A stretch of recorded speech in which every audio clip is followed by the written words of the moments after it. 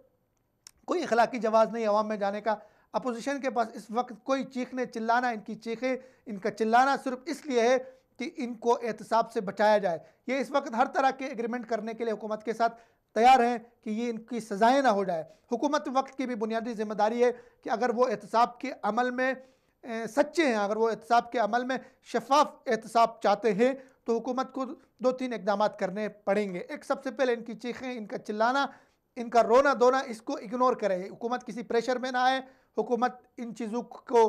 बिल्कुल इग्नोर करें, इसको नज़रअंदाज करें और इनको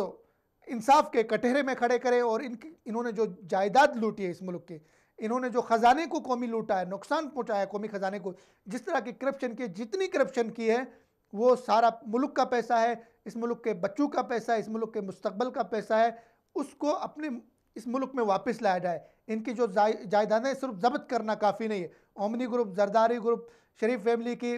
ये जायदादें ज़ब्त करना काफ़ी नहीं है। ये पाकिस्तानी कौम का पैसा है, पाकिस्तानी आम आदमी का पैसा है। जब भी किसी मुल्क में 2 क्लासें हों और एक क्लास बहुत अमीर हो, दूसरी क्लास गरीब हो, तो उस वक्त याद रखो जो अमीर क्लास होती है वो गरीब क्लास के चोरियां करके, उनकी करप्शन करके, उनके पेट काट के वो अमीर हो चुके होते हैं। तो जब भी दुनिया में इस तरह के, हमारे मुल्क में जिस तरह के है कि गरीब आदमी को जो है बैंक से कोई कर्जा देने के लिए तैयार नहीं होता है, उसकी कोई सिफारिश करने के लिए तैयार नहीं होती, और सिंध हुकूमत जो है वो 22 अरब के जो है कर्जे दे रही ओमनी ग्रुप को, जरदारी ग्रुप को। तो इस वक्त एहतसाब का अमल साफ और शफाफ होना चाहिए। और जो भी हुकूमत में अगर कोई ऐसा करप्ट फ़र्द हुकूमत में शामिल हो, या वो अपोजिशन में हो, या किसी और इदारे में हो, सब के ख़िलाफ़ एहतसाब, यकसा एहतसाब होना चाहिए, और इसी से मुल्क आगे जाएगा। बढ़ते हैं अगली